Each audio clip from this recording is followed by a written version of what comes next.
How's it going, guys? We are here with another episode of Stock versus Not. Currently we are still working in the Nissan manufacturer, and today we are in our second Z car, and in the game it's of course called the Fair Lady Z. For us here in America, we know this one as the 370Z or the Z34 generation of the Nissan Z.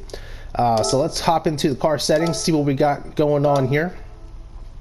This one is going to be using the VQ37 VHR. So from that 350, that was a 3.5 naturally aspirated V6. We're now up to a 3.7.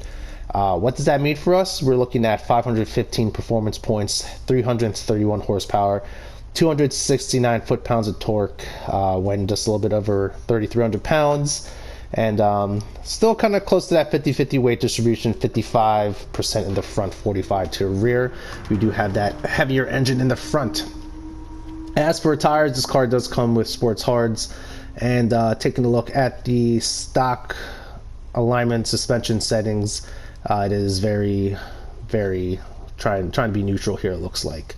So that's what we got going on here. Let's hop to the ranking board and see what we're going to be going up against. Here we go, 600 performance points. So it's still going to be gunning for the F-Type in the stock form, and that's just crazy to think about. I mean, that was 569 performance points, so roughly about 40 performance points more than what we got going on, and that one had 542 horsepower. So it just goes to show that there's, from the low end of a performance point ranking to a higher end, there's so much difference that could be had there. So where should this potentially fall? We're going to kind of scroll down to the bottom here, and we're looking at the other Z that we just did. Had a little bit less horsepower, it's a little lighter. So I'm going to hypothesize here that it should land right here between like the Supra and the old Z. Potentially could outgun that 2019 Supra. We're not too far off on the horsepower there. What did I do on the... I botched up that 2020 for sure. 382 horsepower and couldn't beat the 2019. Anyways, that is that. Let's go ahead, hop into our lap. We're going to do about 3 laps on the stock configuration, and then we'll hop into a fully modified one. And at the time of this recording, if you guys are following the series, I have not yet gotten the results to the Aston Martin videos yet. Those have not been posted up on the channel yet. So basically, if you're watching the Aston Martin videos or haven't watched those yet, I am waiting on your input whether or not I'm going to be doing the Valkyrie or not. So instead of waiting around, I'm going to keep chugging along, and then we'll just come back for a Aston Martin backlog if need be. So 370Z, what is it? What's what? It is basically a fully refreshed version of the 350 that came out, and it potentially replaced all the issues or made better of what the 350 kind of lacked. To start off with, in the interior department, this is a lot better looking interior than what the 350 gave you. Still have that weird Nissan orange glow from the instrument cluster, but that's a Nissan thing. But the dials, the gauge cluster, the faces, definitely refreshed, a lot more sportier in this car. Steering wheel is a lot more aggressive as well too. You still get that center gauge, triple gauge cluster thing that kind of is just all a bunch of dummy gauges and whatnot. Are they helpful? Probably not, but it makes you feel like you're in something special when you were to buy these brand new. Obviously with the 3.7 you do get a little bit more horsepower and a lot more torque for sure. This car right now in its stock form on these sports hards tires, it's not terrible to drive. I'm definitely getting a lot more body roll out of it, definitely kind of feeling its weight. I honestly don't remember how the 350 drove in stock form, but I want to say the 350 was a little more manageable compared to this car. This one is understeering a lot more at least. 101.605. Let's see what we can do on lap 3. The 370Z, I want to say, does look a lot better than the 350. I think the light design on it is a little more aggressive. The 350 kind of made it look more like a frog. This is kind of more like a squinty, angry frog, which I guess is better if you're going to have an aggressive looking sports car. The rear shot of this car is actually one of my favorites, just how wide those fenders go over the rear wheels. I do like that a lot. And of course, this is still its typical hatchback design, so it's a very versatile two-seater for you guys. If you needed a 4-seat coupe for some reason, you could always opt for the G version of this car, and you'll get rear seats for the people that you know with no kneecaps. We're gonna do a lap 4, why not? See if there's any other time we can find. The brakes are actually pretty decent on this car in stock form, so you don't have to really worry too much about it. It's really just keeping the balance happy. Definitely don't want to overload the suspension and do some crazy weight transfers on it. I actually would not mind owning one of these cars. Not terrible to work on. A little cramped in the engine bay, but not too bad. The nice thing about these is that if you ever want to swap an engine or drop an engine, you can just drop the whole subframe and the whole thing just comes down with it. So really not much. If you have a lift or an access to one, you can basically have the engine out in a few hours. Okay, 101.395, or optimal was a 101.129. So let's see where that puts us on our ranking board. It's a very, it's a very good looking sports car. I think it ages well too. I'll be honest with you, I can't tell. This is a 2008, and I think they made these for a good couple years before they switched over to the new one. And between like a 2008 and whatever like they did in the 2010s, I can't tell the difference, to be honest with you. Okay, where did we end up? Obviously nowhere near the F-Type. And look at that, we were just a little slower than the 350Z, and that's actually, would you look at that, the 350Z actually has one more performance point than the 370. I did not notice that. That's very interesting. And we're talking like everything is, maybe it's the weight that takes it off, I don't know, but that is very weird. Okay, so that is the 370Z in its stock form. Let's hop over to a fully modified one. And as you can see, it sounds a lot different. Let's hop to the car settings here. We are now engine swapped in this one as well too.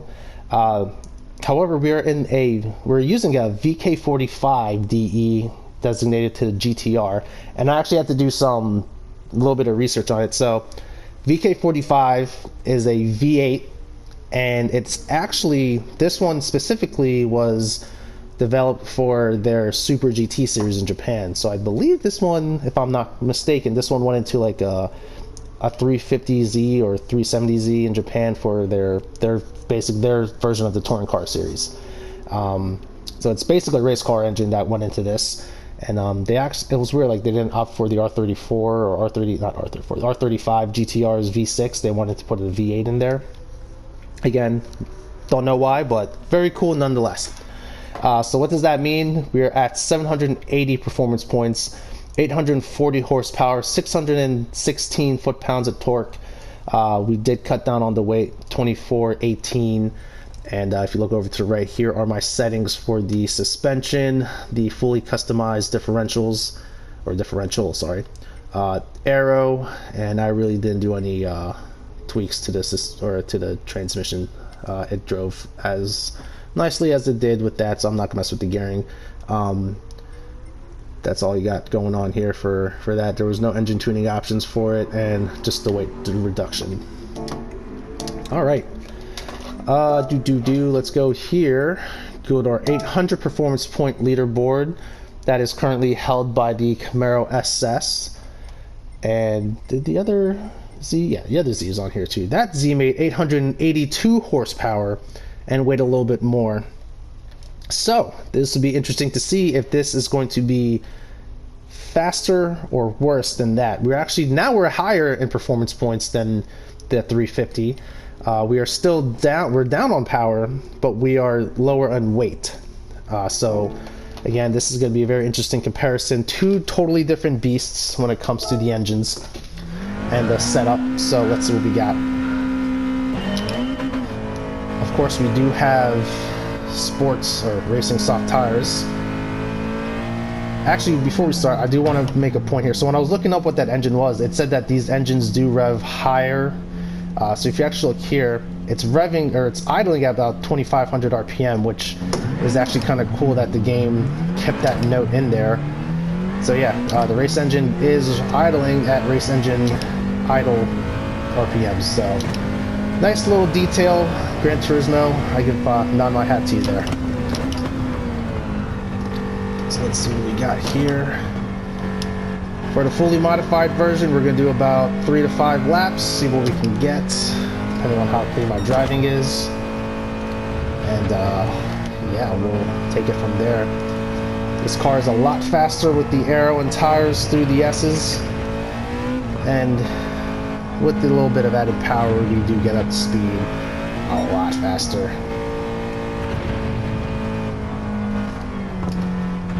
And the Z is actually, it's a very good car. I mean, it's a platform that has plenty of support, and you can do a lot with these cars. Drift, drag, autocross, road course, whatever your interests are, you can do a lot with it.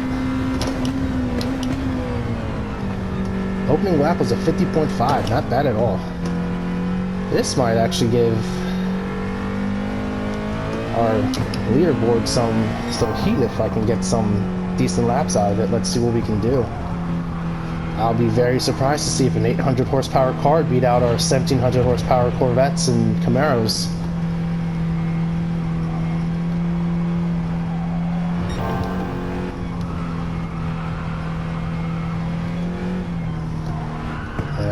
As I get quiet there because I really want to beat those Chevys. That's funny. Okay.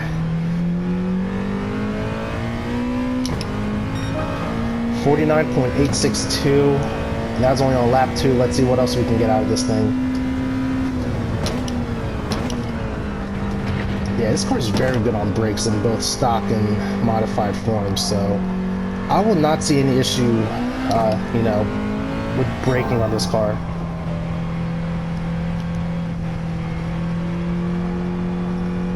Alright, let's get around here. That's my phone going off, but that's okay.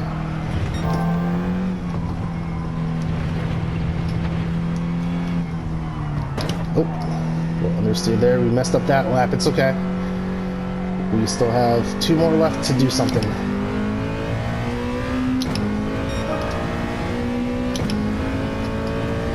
We still made a 49.84. This car is inching towards that leader, the top of that leaderboard. I don't know. This car's just, even without being a perfect 50-50, this car is just so well balanced through this course. Very fun to drive.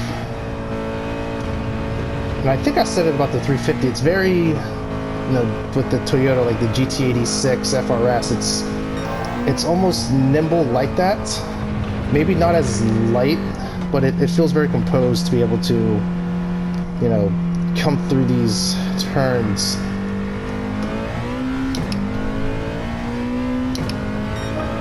Alright, let's do this 5th lap, see if we can get anything else out of it.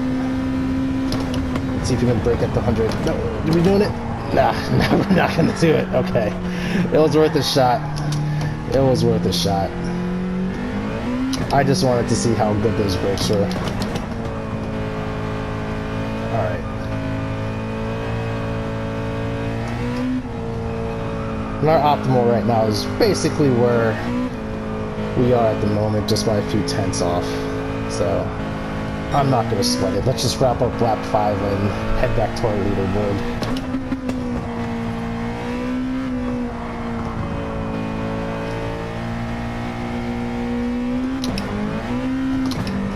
I like this car. That was a very fun drive.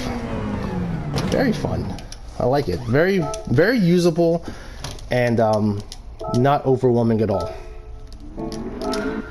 So let's see. I don't think it's going to. Yeah, I don't. Yeah, barely. It did not make the top 10. Actually, the optimal would have, because I think it was a 49.2, and top 10 is a 49.4. But look, we are now at number 12 overall, right down here. Look at that. It is number 12 on the leaderboard overall, 49.706. In the 800 leaderboard category, that puts it number 8, beating out the Ford GT, the 2006 model. But that Toyota Crown Athlete still got it though. Okay. Very awesome. Yeah, that was a good car. Not a bad car at all. So if you do have like an 800 performance point race, you might be able to tweak this enough, you know, with gearing and stuff. If it's like one of those longer tracks that need top speed or whatever, this car might be a contender. Give this a shot. You have the specs in the video. But other than that, that is our video for today. Thanks again for watching. I'll catch you guys in the next one.